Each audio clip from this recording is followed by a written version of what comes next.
Hello everyone, welcome to another Let's Play of AGD Interactive's King's Quest II Remake from the Sierra original. My name is Anna Mardal. When we last left off, we had been tasked by the Count to recover a tiara that had been in his family for years.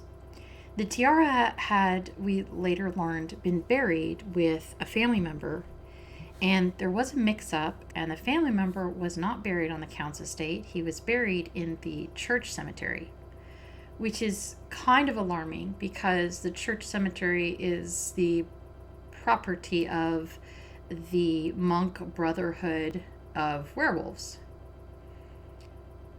So, we're gonna have to go there, and I'm not looking forward to that. I'm actually very creeped out by the prospect.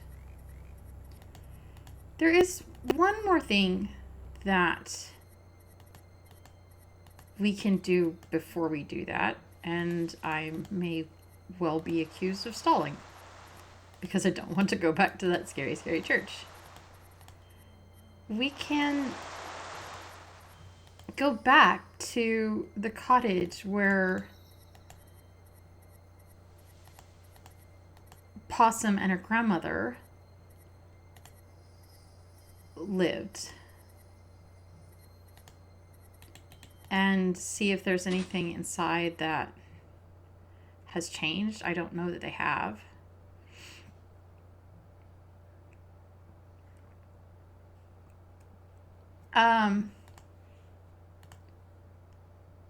I wonder, there might be an Easter egg.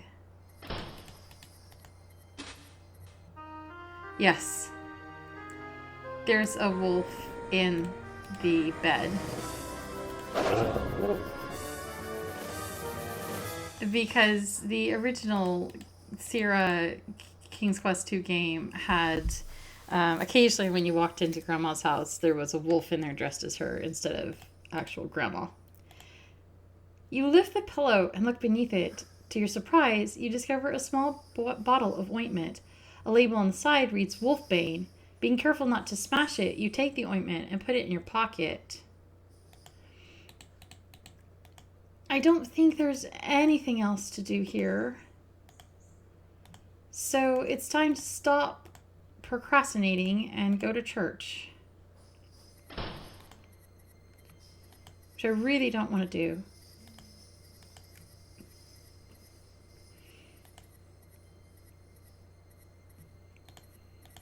This game has successfully creeped me out much more than anything from Ooga Booga Land in King's Quest VII, for example.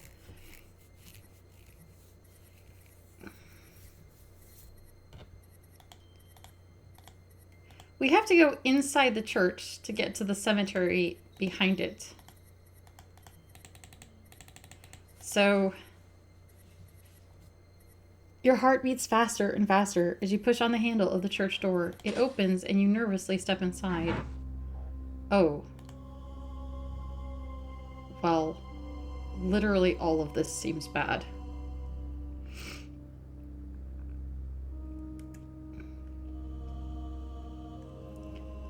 I don't like this. Evidently, someone stands at the center of this symbol, as you can see some hair on that part of the floor. There are a number of brown robes on the floor, similar to one worn by the monk you met earlier. There are 8 candles placed evenly around the symbol on the floor. You do not know of their purpose, but you suspect they weren't used for Carol's practice. A large tapestry now adorns the wall behind the altar. The imagery on the tapestry bears the depiction of some kind of ceremony or ritual. It is reminiscent of the room you are now standing in. You see a book sitting on the altar. It appears old and worn. You look over the book. It is a journal written by Lawolf, head monk of the Church of Colima. Flipping through it, you see a paragraph with a name you recognize. It is frustrating, as always, dealing with Count Kaldor and his ilk. He is just like his father, perhaps even worse. He insists that Kallima can be pushed forward to enlighten the peasantry. Can he not see that this path leads to ruin? How can the people retain their moral goodness if their minds are filled with knowledge of the wider world and all its sin? You turn a few more pages and choose another interesting looking paragraph. I am convinced that Kaldor is so blinded by his so-called vision for Kallima that he cannot see the folly of his intentions, and yet he is the lord of Kallima. To publicly refute him would create confusion and anger in the people. I am a man of patience, the greatest gift his grace has granted me. Perhaps time will settle this young lord's idealism and grant him sense in the process. The journal largely contains many entries of similar types and of daily matters of a monk's life. You are about to replace the journal where you found it, but your eye catches a most peculiar passage. A wonderment was discovered in the forest this night. The spirits of the wild, long thought to be only of legend, appeared to us and saw fit to grant my brethren and I the most blessed of gifts. Such power we now have. Our forms can be abandoned in favor of any other, and I am to be their leader, their most powerful. They are bound to me inextricably. The spirits have made promises of greater things to come for us. Oh, it fills me with such longing. The endless possibilities. What will we achieve with our abilities? I am restless. I must leave for a time. The moon is full, and I feel the urge to join my pack as they run. Perhaps we will hunt. Perhaps we will kill. My mind is now clear, and I know the path before us. Mother of pearl.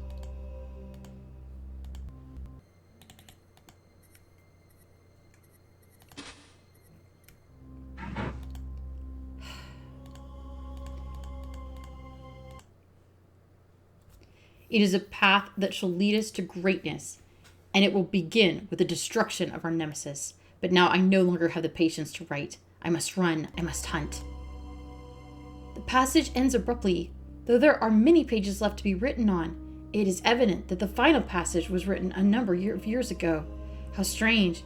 You replace the journal, putting it back where you found it.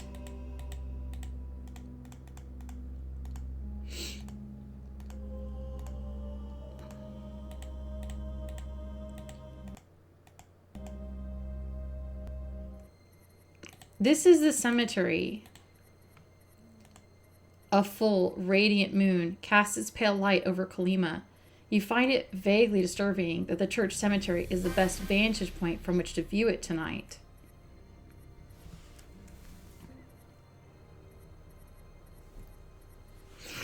We need to find the grave of Larmon Obnob. Nope, I'm not even going to read them. I'm in a hurry.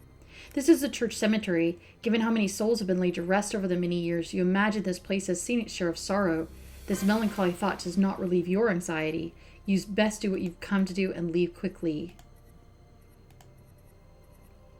Nope. Nope. Here we go. Larnom Omnarb. Dear old Larmon was a healer, cured by many a deadly fever. Once he caught that bitter day, healed not himself and passed away. So apparently he was buried on the Count estate, and the Count was buried here, which seems rather... They couldn't tell the difference between coffins. They were equally decent coffins. You'd think the Count coffin would be fancier. With bated breath, you open the box. There it is, the tiara. As you retrieve it, maybe the coffins were properly and had the right remains. Maybe they just placed the wrong box in each coffin, because the boxes do look identical. As you retrieve the tiara from its final resting place, you let out a loud, relieved sigh. You feel as if the coming sunrise will be the most glorious sight you will ever behold, considering how close you were to never seeing another.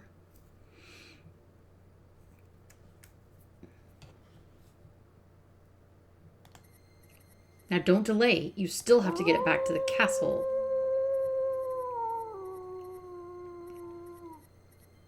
You freeze as a wolf's howl sends shivers down your spine.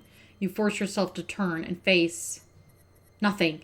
Your anxiety must be causing you to hear things. Sure, that's definitely what it is. We're leaving.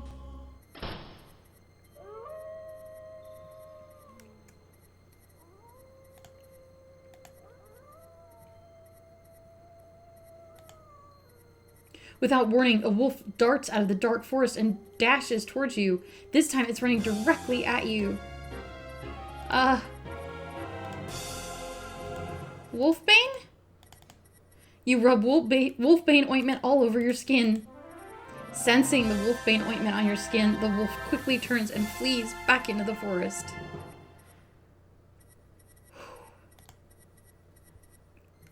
Okay.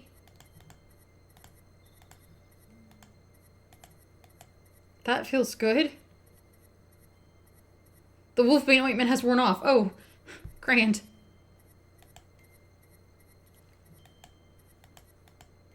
I was sort of hoping it would last longer than one screen. The pumpkins are dark. Kind of makes sense because she gave us her candle. We can't go up that way. We have to go this way. We'll pass in front of Hagatha's cave. Into the swamp. Quickly, Graham, quick as we can. Hopefully we don't have to find our way again. Oh no, do we really? Mother of Pearl. Okay, it was southwest east, north south. South west east north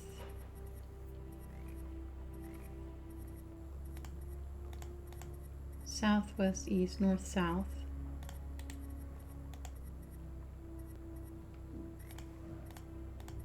west south west northwest west south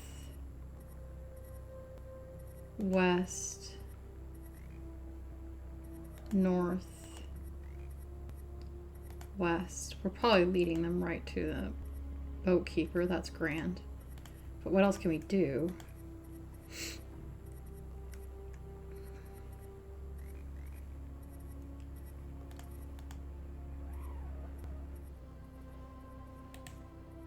Something is wrong here. There is no boat, no boatman, and no escape. The monk and his pack have tracked you here, and they clearly intend to do nothing less than rip you to pieces. If you're going to do something, now would be a very good time.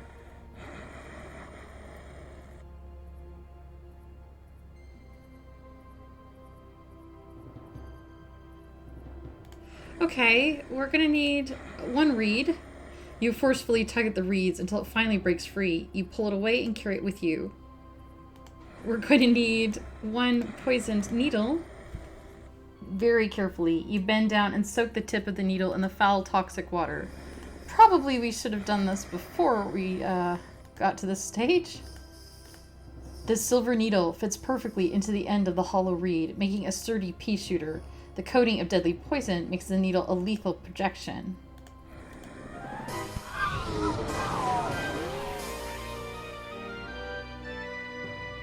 Oh.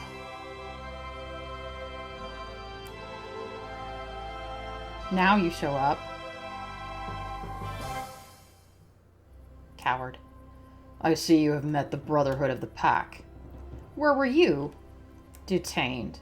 A man who had assumed your appearance boarded my boat. When we reached the other side, I perceived the flaws of his disguise and dispatched him instantly. The Count has been wary of the Brotherhood of the Pack for many years now, in obtaining what he asked for and ridding this land of their leader. You have served him doubly well this night. Oh, okay. So you weren't staying away out of cowardice, you were busy. I'll allow it. The shrouded ghoul paddles across the toxic lake to the shore on the other side. You re-enter the huge wooden doors and quickly make your way to the castle's main dining room. As expected, you find the Count and Countess awaiting you.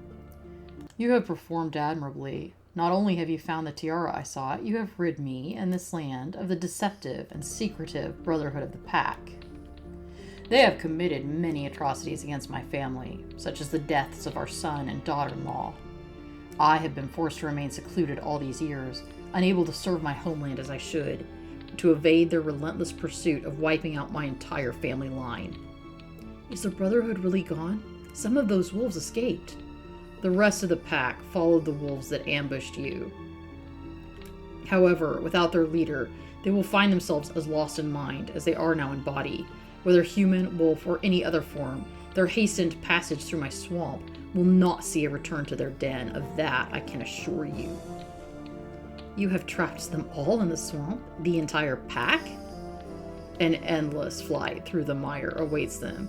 Should my long-stilled heart ever feel pity again, perhaps one day I shall free them.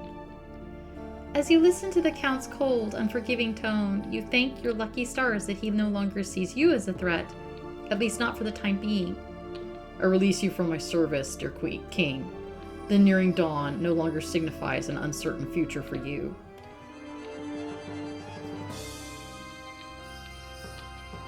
You take the death gem. Finally, you have all 3 stones in your possession. You feel a pang of anticipation as you realize that all you need to do now is take them to the Door of Destiny.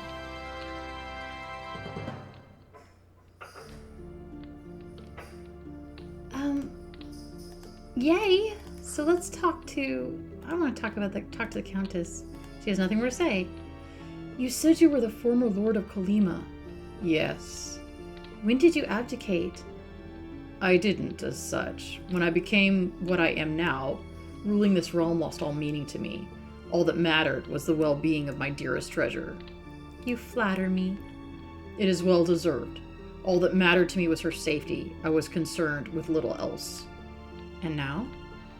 I have recently given thought to... But no, it is a foolish notion to entertain. The people would never accept me as I am now. Your statue in the town still stands. The people obviously hold you in high regard, even after all your years of absence. Perhaps. However, my concern right now is the safety of my family. I have taken steps to ensure that they are better protected from our enemies.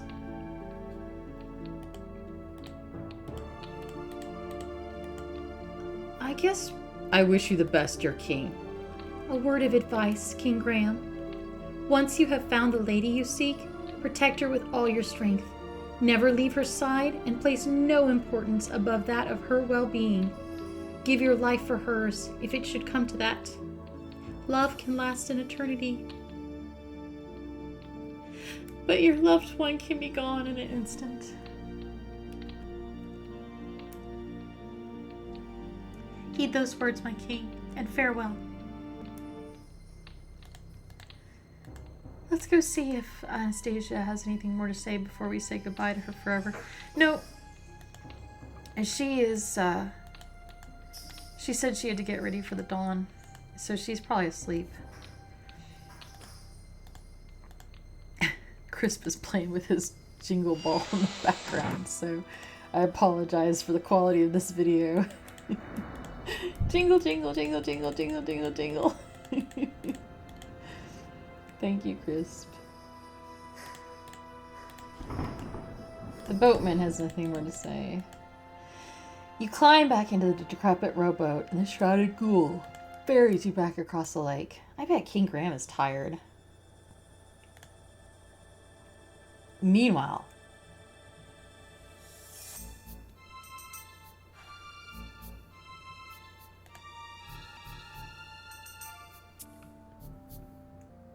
he did what? Well, it would appear that our Count's loyalty was to be questioned after all.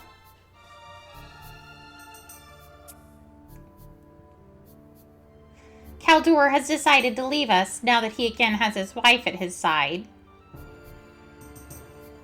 No one has ever left my service before. Yes, Father. It is most regrettable. It is unthinkable. Yes, Father. It is quite unthinkable. It is up to you, then, Sister Hagatha. Yes, Father. It is... Pardon? You will have to deal with him yourself. If Graham dies abroad, the crown will pass to me. Oh. With it, the item will be known to me at long last. Father, are you sure? It is an ancient legend. It does exist, and I will find it. Do you hear me, Hagatha? Graham is not to return to Daventry alive.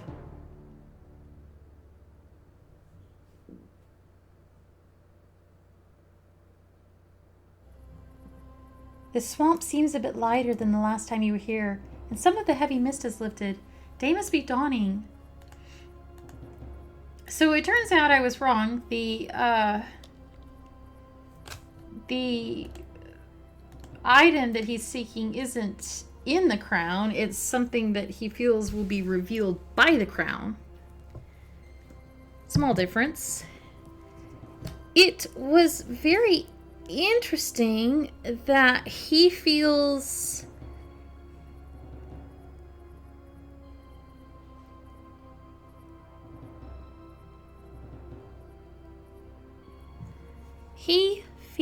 that if Graham dies abroad, the crown will pass to him. I said before that the father must be a character that we haven't met yet.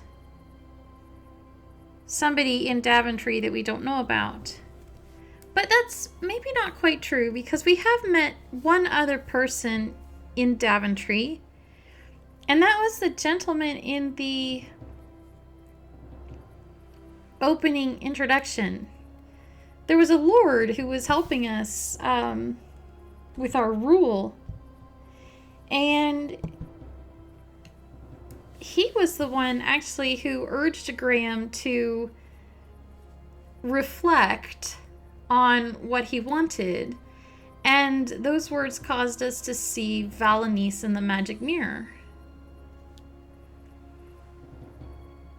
I wonder if that lord, being our most trusted advisor, is possibly next in line for the crown if something were to happen to us, since we have no other heirs.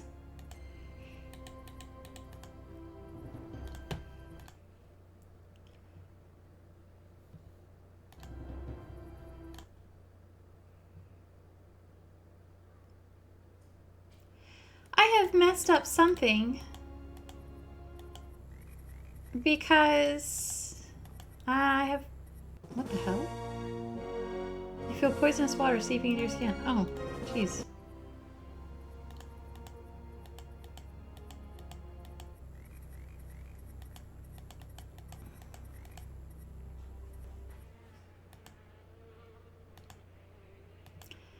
I have messed up something because the guide that we are following says we should have 150 points at this stage and not 149.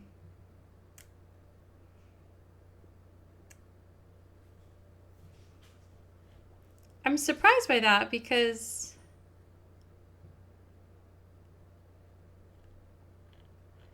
I really have been following it word for word.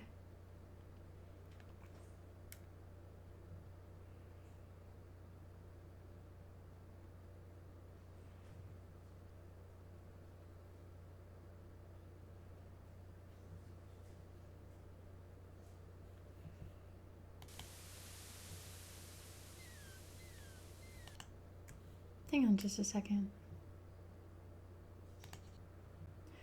Well, friends, I have messed up.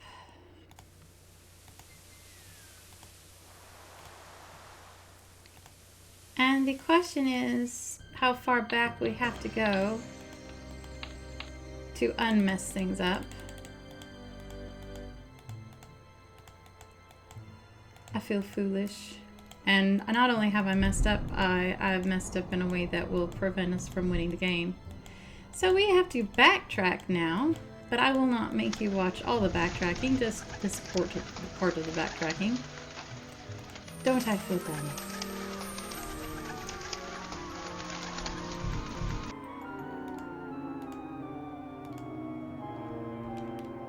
So this is the part where Graham was trying to escape the Count's castle while he was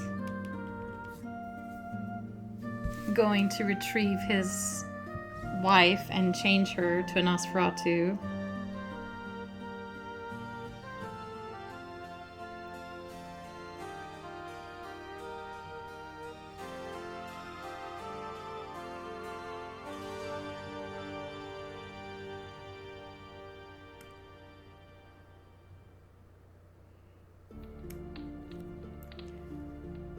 And I messed up very terribly because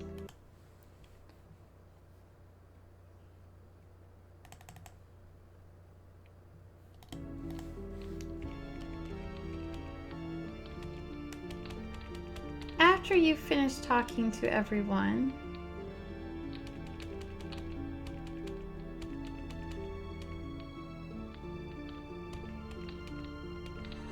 there is one more thing that you need to do.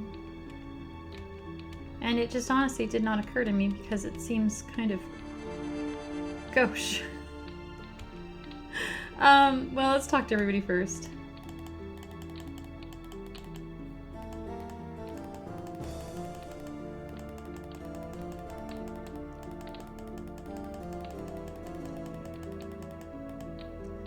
Okay, everyone has nothing more to say. I need to pick up... See, yeah, it says you seem to have lost your appetite for eating at the moment, but if you click here, you take the ham from the dining table. Of course, why would I not grab a ham to carry around with me? So from there we had to do everything we just did, and I'm gonna pause the video and go ahead and do it without burdening you guys with having to watch it. So please wait.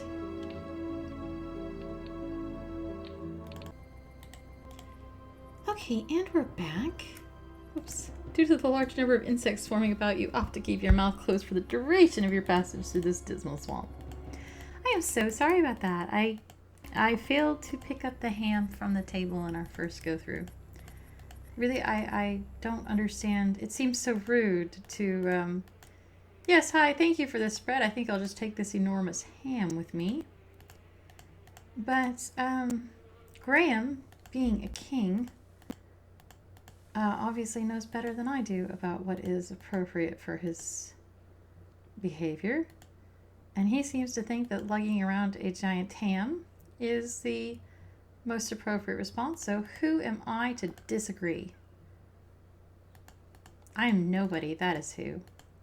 It is daytime again.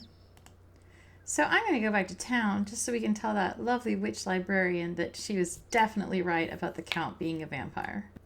I mean, she all but said it. It's not our fault that Graham didn't pay attention.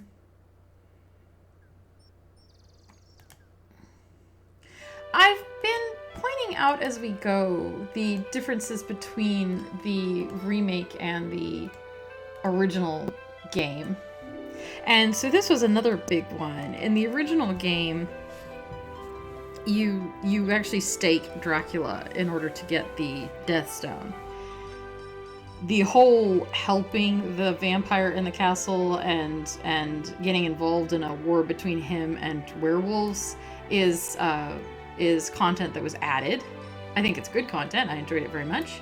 But I do find it amusing because two of the first things that we pick up in our travels are this... Huh.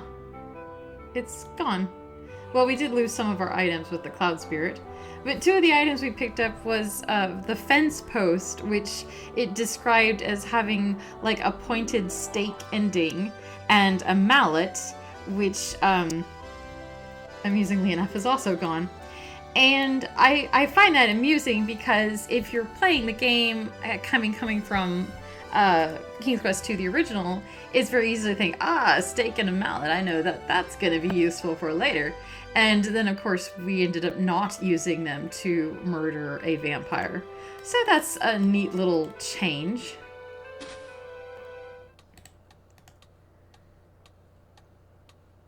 Yes. Could you recommend another good book? No. I'm sorry? No. You've read every one of our good books. The only other title you may find vaguely interesting is this one. The librarian points to the book sitting on her desk. It is entitled The Annual Book of General Knowledge. The book is entitled The Annual Book of General Knowledge. Browsing through it, you notice an interesting excerpt. Did you know eating certain types of fish has remarkable transformative effects? Eating white snake allows communication with the natural and animal world. That's a King's Quest V reference. Cookies make good camouflage. The rumor about unicorns and who can see them is not true. That's a King's Quest IV reference. Mixing animal hair in lotions and potions can cause intriguing side effects. That's King Quest VII. Goats are the natural enemies of trolls. That's King Quest I. Wands are like pets. That's King Quest V again. Life is like a box of chocolates. That's a Forrest Gump reference. Some worlds were created perfectly by the gods, while others were left to be recreated. I don't know what that is. If I had to guess on, like, Do You Want to Be a Millionaire, I would say Terry Pratchett? No, I don't think it's funny enough to be a Terry Pratchett. I don't know. Fairy dust loses its effectiveness with age. King Quest V again. A wise man reads the lines in the sand for direction. I don't know. All you need is love. That would be John Lennon. It's a song. Are you sure there are no more good books? Yes.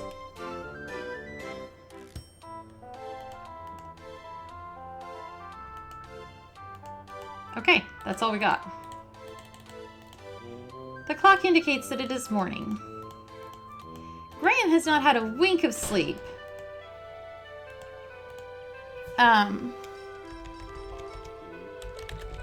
I hope Valenice is not too put out if we end up sleeping on the way back to Daventry. But I'm sure she'll understand. We did get 1 point for reading the book. And now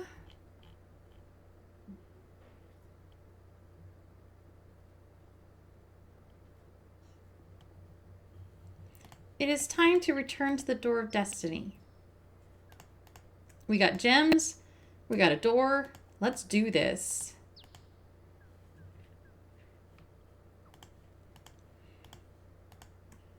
And I'm saving my game because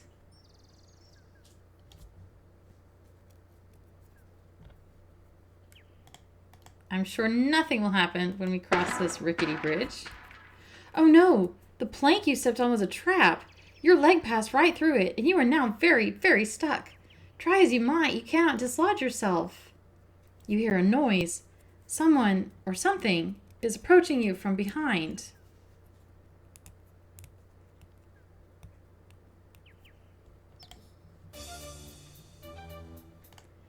Oh, it's you. You there, can you... Wait a minute, I know you. You're that little thieving pest who used to reside in Daventry. Yes, how kind of you to recognize me. Just what are you doing here in Kalima? Oh, this and that. At the moment, I'm getting my own back. I beg your pardon?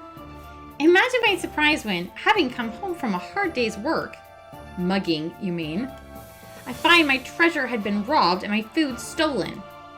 Are you claiming either were yours to begin with? I went a bit hungry yesterday, but I'm willing to forgive. I happen to know that you are carrying some most expensive items, including that which you stole from me. I give you a choice. Either you hand over some treasure or I start cutting. I've already had a go at the ropes on the other side, so should you survive the impact once I have cut both ends here, I doubt the remainder will hold your dangling weight. Oh yes, you can start by throwing me those lovely gems you're carrying. We have a cloth here, and we're going to wrap the gems up tight in a cloth. Now, if we throw them to him, he's just going to kill us. So let's throw them over there. You fool! Not if you... Now, if you want your treasure, then you'll help me. Ha! Not a chance. I'm not coming anywhere near you. Fine. Then you stay where you are, and the treasure stays over there.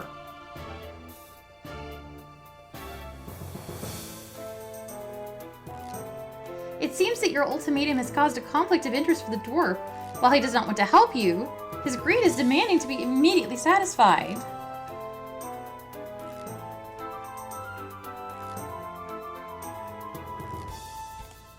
Having nothing else to do at present, you muse that kleptomania might be an inherent quality in fantasy dwarves in general.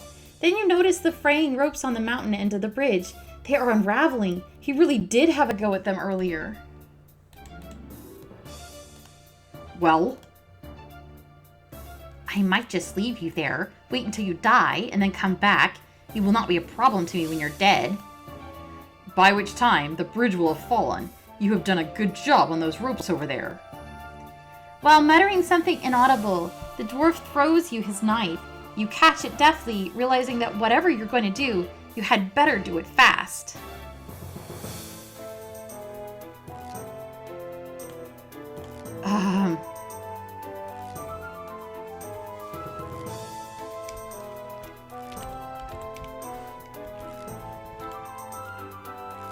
Can we cut this rope?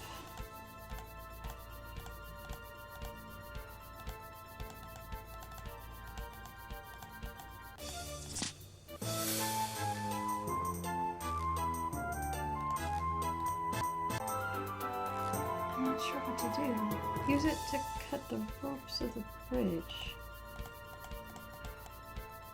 What are you doing? You're crazy!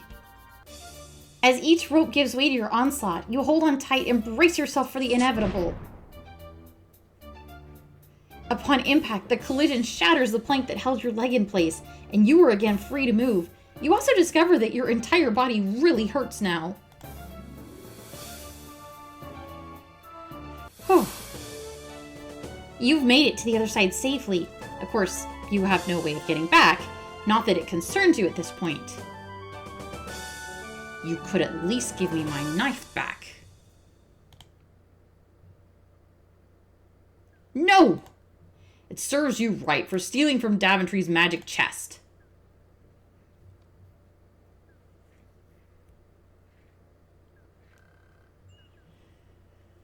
Whew. That was fun.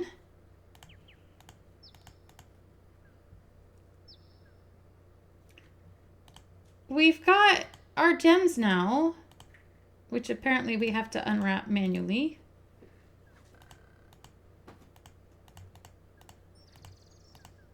I believe it's blue here. You push the gem firmly in the indentation. Green here. And if I'm not mistaken, red here.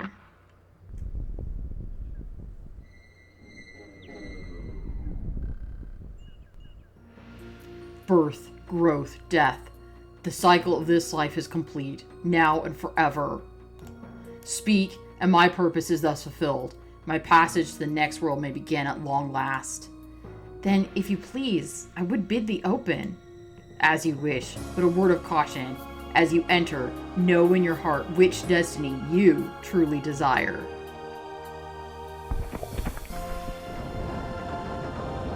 Well, we want to be with...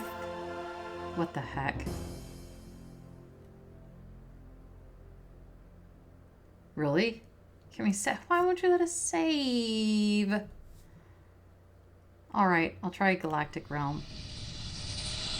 They went to all the trouble to make it. This would be Space Quest 1. You have opted to leave your galaxy in favor of another. Enjoy yourself, Space Jockey.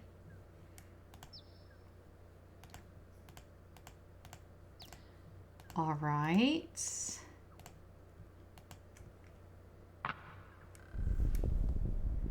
Red. The hell? Oh, you had to put them in order? Really? What a picky door.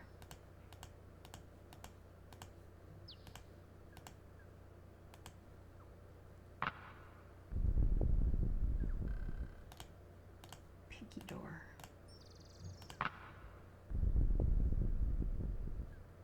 Alright, save our game.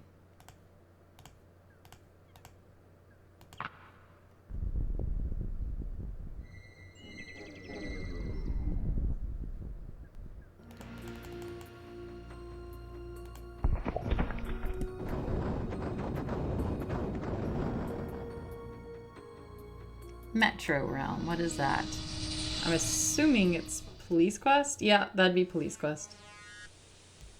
Never played it myself. You have opted to spend the rest of your life in the most uncivilized world you can conceive.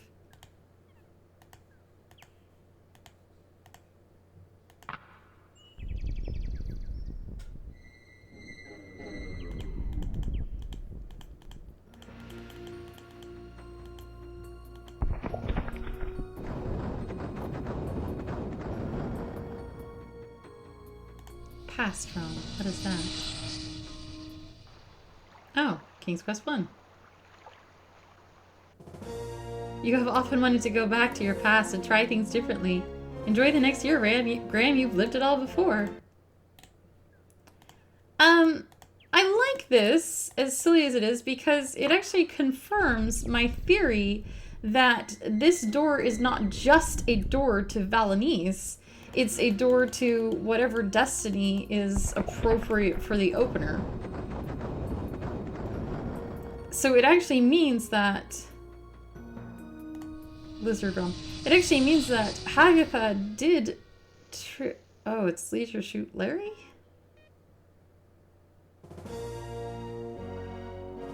A world of wine, women, and a quaint little term called precautions. I don't really understand why that's lizard. Oh, lounge lizard. Okay. I was expecting like space saurians or something. It means that Hagatha really did trap Valanice in a place no one else could go. But this is kind of a loophole. What is Future Realm? That should be the last one. Oh, King's Quest V. You have opted to skip a large part of your life, eager to get it over with? Okay. That was all very lovely. And I think hand-drawn for this, because I don't think that was... I don't think that King's Quest V drawing was from the actual King's Quest V, but I could be wrong. Alright, we want to go to the realm with the tower that holds Valanice. That's the whole point of this game. We have entered a world with an orange sky and a purple sea. Although the water looks calm on the surface, there are dangerous undercurrents at work here. The sand on the sparkling beach is a deep blue. The blazing light from the topaz sky dances across it. Cliffs tower above the beach. Magenta water gushes from an opening in the cliff face like strawberry wine being poured from a cask. The sky above this surreal world is a brilliant orange. You realize with a start that there doesn't appear to be a sun anywhere in sight, in which case where is the light coming from?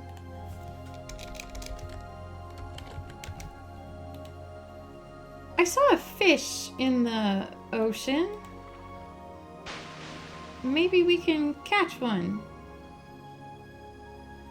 But that would be silly. You retrieve the empty net. You don't seem to be able to catch anything at the moment. Really?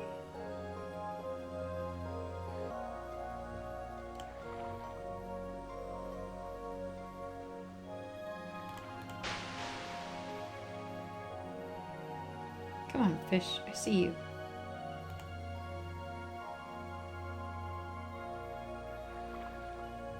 Come on. My guide says that we should be able to catch him with our net. Why would my guide lie? Maybe we have to click directly on him? Oh, that's grand. You attempt to remain afloat in the unusual water. However, due to its strong salt content and strong undercurrent, you sink and sink and sink. So there is nowhere we can go. And for some reason, the net is not working the way I expected it to. Maybe over here?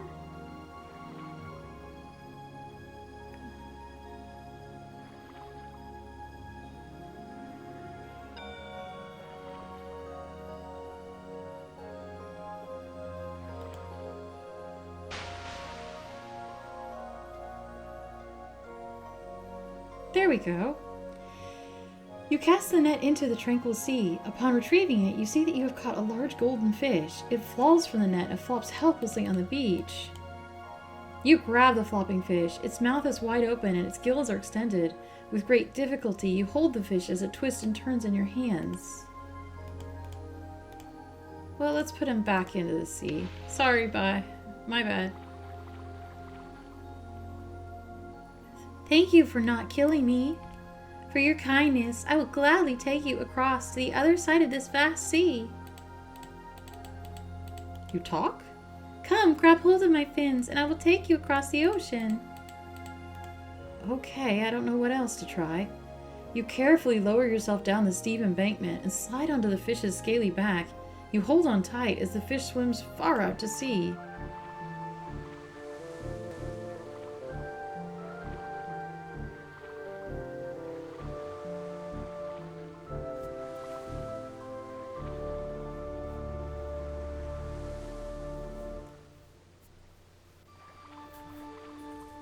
You slide off the fish's back and clamber onto the sandy shore of a surreal little island.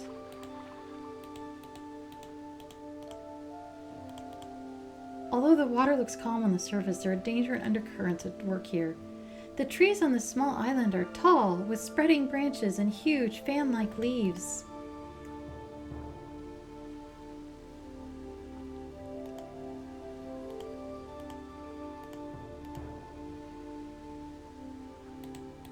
We're supposed to go this way, I think. There's a tower up there, but I haven't finished exploring the island.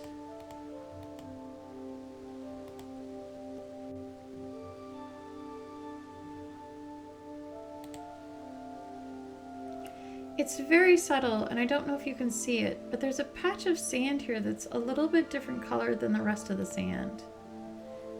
You see that this island is really quite small. The foliage is remarkable, though. Plants and flowers have overgrown it, some growing very large in contrast to the tiny island. This sand patch has a unique color. You hold your finger up in the air. You feel no wind, not even the slightest breeze. This is very strange indeed. Oh, the book in town said something about reading lines in the sand. Some writing has appeared in the sand. It reads, "It would appear that you, my dear, are here indeed to help me. Walk to the sand and place your hand upon these words, and you will see." You place your palm upon the words in the sand.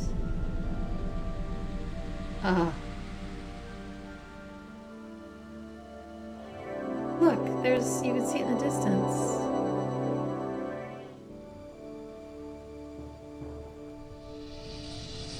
You notice some more writing in the sand near the portal.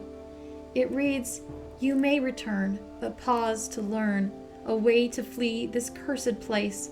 My end draws near, so hurry, dear, and come swift to me in haste." It would seem that Valanice is a bit of a poet and seems to have a sense of humor. So I like that. A chunk of quartz rock rests here on the sand. You pick up the beautiful stone of quartz.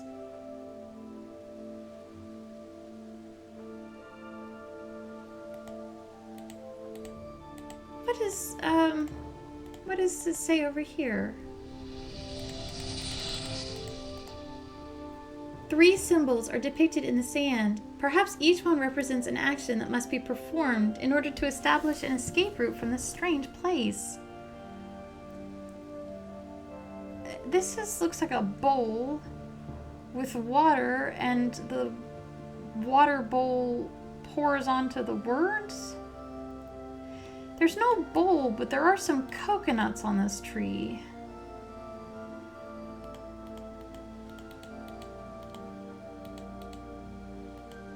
You remove an ample-sized coconut from the bunch growing in the treetop.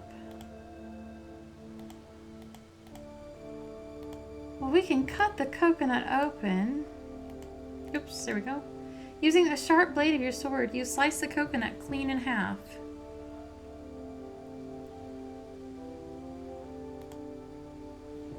If we take this half of the coconut, we could pour it on this water, or these words. Some writing has appeared in the sand where the symbols used to be. It reads, "Well done, my dear. You've come so near. A king's quest is soon to end. But if now you go, alone, you'd know our broken path would never mend." Suddenly the sand begins swirling again. In place of the poem appears yet another portal. So that portal is to leave this place. But obviously we don't want to leave without Valenice. We want to take her with us. So to do that, we need to go through this portal and return to the Bane Beach.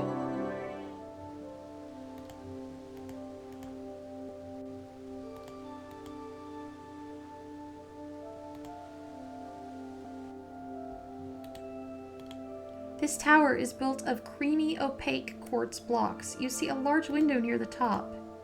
Twin lion statues are situated on either side of the door. It almost looks as though they are guarding the entrance. The door is fashioned from a wood unknown to you. There is a disc-like indentation has been carved into the door. It appears as if something is supposed to be placed here. We have a disc. We've been holding it for a while. This odd circular device intrigues you. It depicts several different symbols around its outer rim. The sun, a mountain range, a drop of water, and a cloud. This circular gold object fits perfectly into the door's outer rim. And then we have this quartz stone that fits there. As you insert the quartz stone into the shallow hole, you hear it lock in place.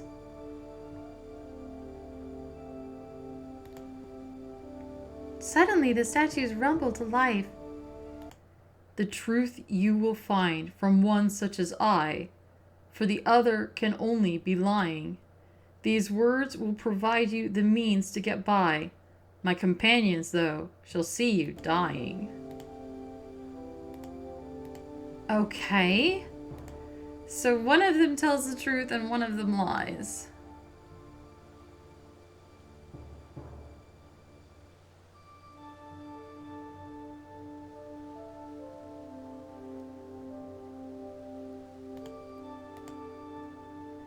If you were to ask my companion if he knows the way through this door, he would answer no. The first gave birth to all life. The second allows it to thrive.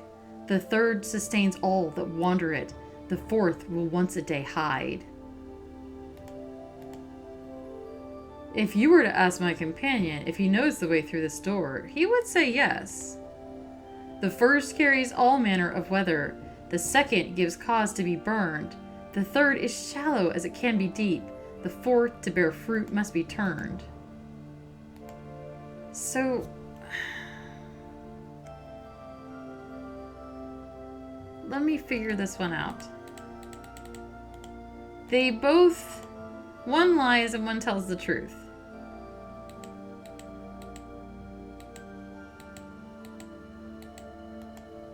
If you were to ask my companion if he knows the way through this door, he would answer yes.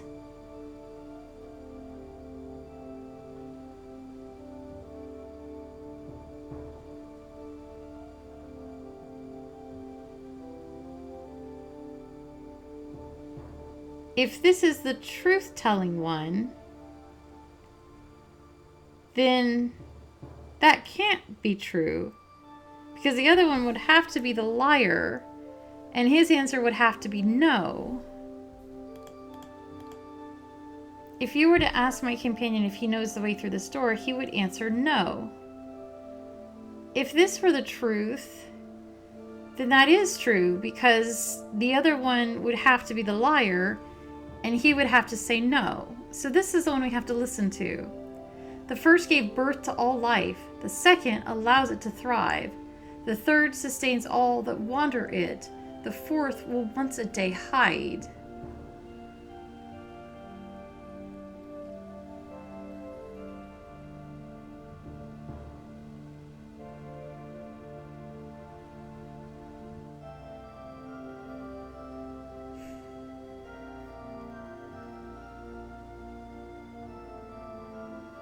That can't be right.